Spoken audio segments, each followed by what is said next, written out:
ብዙ ምርጫ በኖረው ቁጥር ሰው ይቸገራል፣ አይቀልለትም፣ እንደውም ይከብደዋል፣ ይወዛገባል ብዬ አስቤ አላውቅም ነበር። የትኛውንም የተሻለ ብንመርጥ ውስጣችን ያለው ድምጽ ያባትተናል።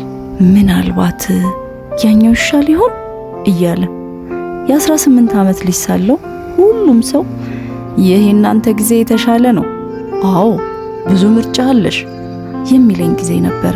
ልማር ብቲ ሕክምና፣ ምህንድስና፣ አካውንቲንግ፣ ሕግ፣ አይቲ፣ በግል በመንግስት ዩኒቨርሲቲዎች ምን ልስራ ብቲ የተረጋጋ የቢሮ ስራ፣ ንግድ፣ ፍሪላንስ፣ ፈጠራ ስራ፣ ችሎታ ላዳብር ብቲ ኮዲንግ፣ ዲዛይን፣ ኮሚኒኬሽን፣ ቢዝነስ፣ ቋንቋ ሁሉ በጃችሁ። ንግድ ራሱ ልጀምር ብቲ ትንሽ ሱቅ ነው፣ ኦንላይን ሽያጭ ነው፣ ኮንቴንት መፍጠር ነው፣ አገልግሎት መስጠት ነው።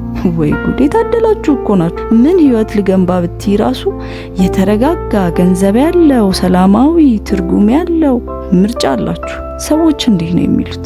ከውጪ የምርጫው ብዛት ሲታይ ነፃነት ያለበት ይመስል ነበር። ነገር ግን በውስጤ ነውጥ ብቻ ነው። የትኛው በምን መስፈርት ልክ ባይሆንስ ኋላ ቢጸጽተኝስ የሚል ነውጥ። ይሄኛው የበለጠ ገንዘብ ያመጣል፣ ያኛው ነፃነት ይሰጣል፣ ይሄኛው ክብር፣ ያኛው ደስታ፣ ያኛው ደግሞ ትልቅ እድል። ይሄኛው ፈጣን እድገት ይዟል፣ ነገር ግን ያኛው ዘላቂ ነው።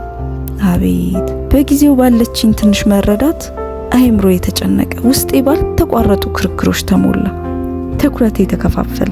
አንድ ነገር ጀምራለሁ፣ ከዚያ ቆማለሁ፣ ሌላ ጀምራለሁ፣ እጠራጠራለሁ። በማንኛውም ነገር ውስጥ በመተማመን መግባት አልቻልኩም።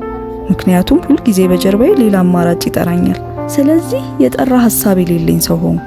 ለመወሰን የምዘገይ፣ እየተወዛገብኩ የምቆይ፣ እናም ሁሉም ነገር በአንድ ጊዜ ጥርት ብሎ የሚገለጽበትን፣ መወሰን ቀላል የሚሆንበትን ጊዜ የምጠብቅ ሰው። ነገር ግን ያ ጊዜ አይመጣም።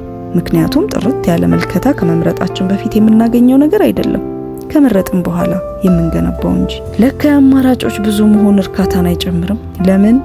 እያንዳንዱ ምርጫ የማይታይ ዋጋ አለው። የገንዘብና የጊዜ ብቻ አይደለም። ሌሎች አማራጮችን መተው ነው ዋጋው። አንዱን ስንመርጥ ሌላውን ተውኩ እያልኩ ነው። እና አእምሮዬ ይህን የተወውን አይረሳም። ሁልጊዜ ያስታውሰኛል። እዛ መሆን ትቺ ነበርኩ፣ ያንን ማድረግ ትቺ ነበረ፣ ያንን መሆን ትቺ ነበር። ከውሳኔ በኋላም እንኳን አሁን ያለኝን ህይወት የወሰንኩትን ሁሉ ካልመረጥኩት ጋር አወዳድራለሁ፣ ከተውኩት ጋር እጠራጠራለሁ። ምን ይሆን ነበር እያልኩ ሰላም አጣለሁ። የመረጥኩት ምርጫ ስህተት ስለሆነ አይደለም፣ ነገር ግን አይምሮ የተተዉትን አማራጮች አንቆ ስለሚይዝ ነው። ቢሆን ኖሮ እንዲሁም ባይሆን ኖሮ ስለሚል ከመኖር ይልቅ በመወሰን ላይ ብዙ ኃይል አጠፋለሁ።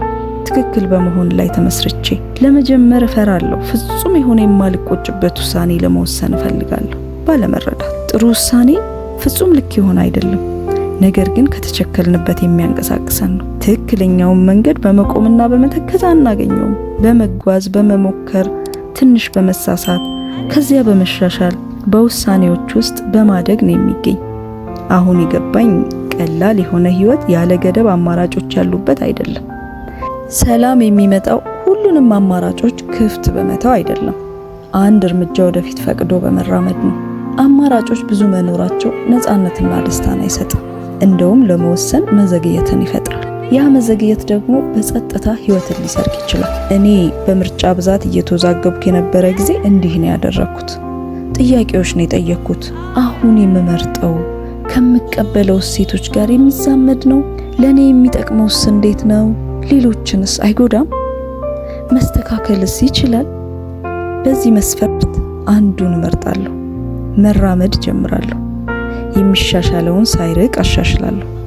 ከዚያ ሌላ አራመዳለሁ። እንዲህ ነበር ያደረኩት።